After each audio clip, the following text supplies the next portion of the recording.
ವೀಕ್ಷಕರೇ ನಮಸ್ಕಾರ. ನಾನು ನಿಮ್ಮ ನಾಗರಾಜ್ ಚೋಳು, ಪ್ರಖ್ಯಾತ ಜ್ಯೋತಿಷಿ, ವಾಸ್ತು ಹಾಗೂ ಸಂಖ್ಯಾಶಾಸ್ತ್ರಜ್ಞರು ಮಾತನಾಡ್ತಾ ಇರ್ತಕ್ಕಂಥದ್ದು. ವೀಕ್ಷಕರೇ, ಇವತ್ತಿನ ಸಂಚಿಕೆಯಲ್ಲಿ ಮಕರ ರಾಶಿಯವರ ಮಿತ್ರ ರಾಶಿಗಳು, ಶತ್ರು ರಾಶಿಗಳು ಹಾಗೂ ಜೀವನ ಸಂಗಾತಿಯ ರಾಶಿಗಳ ಬಗ್ಗೆ ತಿಳಿಸ್ಕೊಡ್ತಾ ಇದ್ದೇನೆ. ಈ ಮಕರ ರಾಶಿಯವರಿಗೆ ಶನಿವಾರ ಅಂದರೆ ನೀಲಿ ಬಣ್ಣ ಮತ್ತು ಕಪ್ಪು ಬಣ್ಣದ ವಸ್ತ್ರಗಳು ತುಂಬ ಇಷ್ಟವಾಗಿರುತ್ತೆ. ಶನಿವಾರ ಯಾವುದಾದ್ರೂ ಕಾರ್ಯ ಮಾಡಬೇಕು ಅಂತ ಅಭಿಲಾಷೆ, ಉತ್ಸಾಹ ಜಾಸ್ತಿಯಾಗಿ ಇರ್ತದೆ.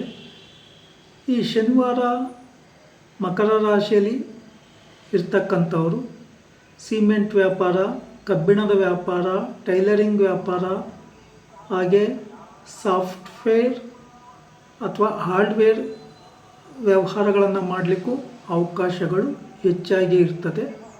ಇವರಲ್ಲಿ ಏನು ಅಂತ ಅಂದರೆ, ಒಂದು ವಿಶೇಷ ಗಮನಿಸಬೇಕು ಅಂತಂದರೆ ಪ್ರಾಮಾಣಿಕತೆ ಹೆಚ್ಚಾಗಿಯೇ ಇರ್ತದೆ.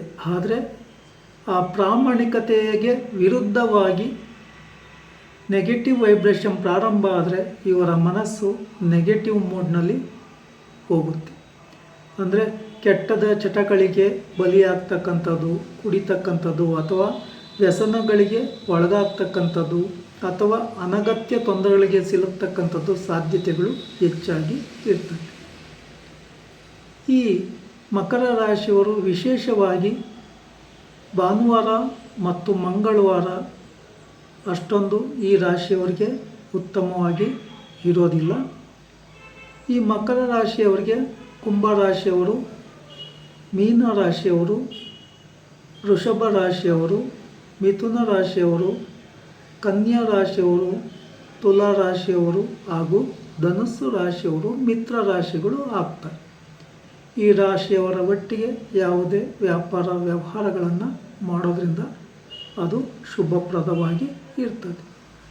ಇನ್ನು ಈ ರಾಶಿಯವರಿಗೆ ಶತ್ರು ರಾಶಿಗಳು ಅಂತಕ್ಕಂಥದ್ದಾಗಿ ನಾವು ನೋಡೋದಾದರೆ ಮೇಷ ಮತ್ತು ವೃಶ್ಚಿಕ ರಾಶಿಗಳು, ಕಟಕ ರಾಶಿ ಹಾಗೂ ಸಿಂಹ ರಾಶಿಗಳು ಈ ರಾಶಿಯವರಿಗೆ ಶತ್ರು ರಾಶಿಗಳು ಆಗ್ತದೆ.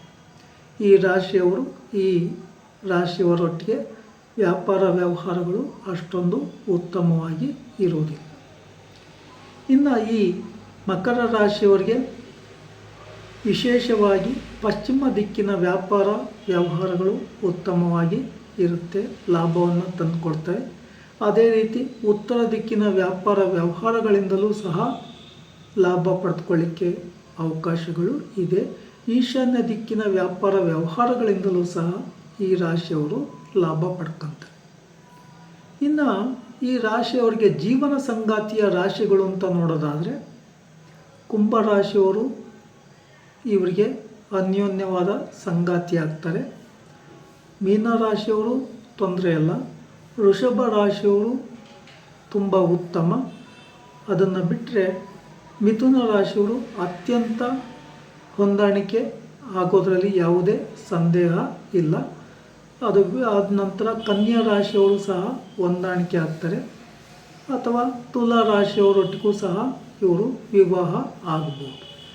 ಇಲ್ಲಿ ಈ ಮಕರ ರಾಶಿಯವರ ದಾಂಪತ್ಯ ಜೀವನ ಚೆನ್ನಾಗಿ ಇರಬೇಕು ಅಂತಂದರೆ ವೃಷಭ ರಾಶಿ, ಕನ್ಯಾ ರಾಶಿ, ತುಲಾ ರಾಶಿಯವರ ಒಟ್ಟಿಗೆ ಜೀವನ ಸಂಗಾತಿಯನ್ನು ಆಯ್ಕೆ ಮಾಡ್ಕೊತಕ್ಕಂಥದ್ದು ಬಹಳ ಉತ್ತಮ.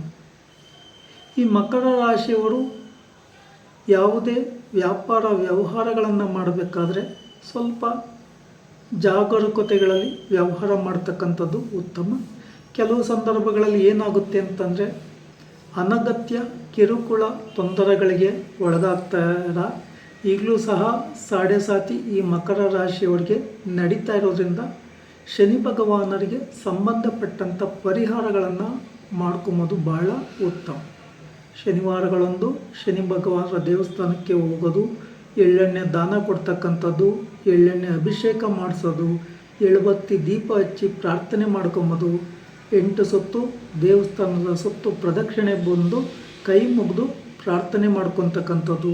ನವಗ್ರಹಗಳಿದ್ದರೆ 9 ಸುತ್ತು ಪ್ರದಕ್ಷಿಣೆ ಹಾಕಿ ಪ್ರಾರ್ಥನೆ ಮಾಡ್ಕೊಂಬೋದು ಬಹಳ ಉತ್ತಮ. ಶನಿ ಭಗವಾನರ ದೇವಸ್ಥಾನದಲ್ಲಿ ಸಾಷ್ಟಾಂಗ ನಮಸ್ಕಾರ ಮಾಡಬಾರ್ದು ಅಥವಾ ದೀರ್ಘದಂಡ ನಮಸ್ಕಾರ ಮಾಡಬಾರ್ದು. ಕೈ ಮುಗಿದು ನಿಂತೆ ಪ್ರಾರ್ಥನೆ ಮಾಡ್ಕೊಂಬೋದು ಬಹಳ ಉತ್ತಮ. ಇನ್ನು ಇದನ್ನು ಬಿಟ್ಟರೆ ಅಯ್ಯಪ್ಪ ಸ್ವಾಮಿ, ಗಣಪತಿ ದೇವಸ್ಥಾನ, ಈಶ್ವರನ ದೇವಸ್ಥಾನ, ಆಂಜನೇಯನ ದೇವಸ್ಥಾನ, ಈ ದೇವಸ್ಥಾನಗಳಲ್ಲಿಯೂ ಸಹ ಪೂಜೆಯನ್ನು ಕೊಡೋದ್ರಿಂದ ನಿಮ್ಮ ಶನಿ ದೋಷದ ಪ್ರಾಬಲ್ಯತೆ ಕಡಿಮೆ ಆಗುತ್ತೆ.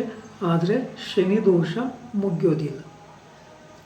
ಒಂದು ರಾಶಿಯಲ್ಲಿ ಶನಿ ಭಗವಾನರು 2.5 ವರ್ಷಗಳ ಕಾಲ ಇರ್ತಾರೆ. 7.5 ಅಂತಂದರೆ 7.5 ವರ್ಷಗಳ ಕಾಲ ಶನಿ ದೋಷ ಇರ್ತದೆ. ನೀವು ಎಷ್ಟು ಎಚ್ಚರಿಕೆಯಲ್ಲಿರ್ತೀರೋ ಅಷ್ಟು ಉತ್ತಮವಾದ ಫಲವನ್ನು ಮುಂದೆ ನಿರೀಕ್ಷಿಸಬಹುದಾಗಿದೆ. ಈ ಮಕರ ರಾಶಿಯವರಿಗೆ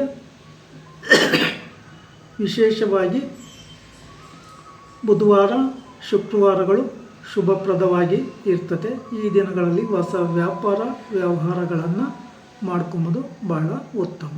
ವೀಕ್ಷಕರೇ, ಈ ವಿಡಿಯೋ ಇಷ್ಟ ಆಯಿತು ಅಂದರೆ ಲೈಕ್ ಮಾಡಿ, ಶೇರ್ ಮಾಡಿ, ಸಬ್ಸ್ಕ್ರೈಬ್ ಆಗಿ, ಆ ಲೈಕನ್ ಒತ್ತಿ, ಬೆಲ್ ಐಕನ್ ಒತ್ತಿ. ನಮಸ್ಕಾರ.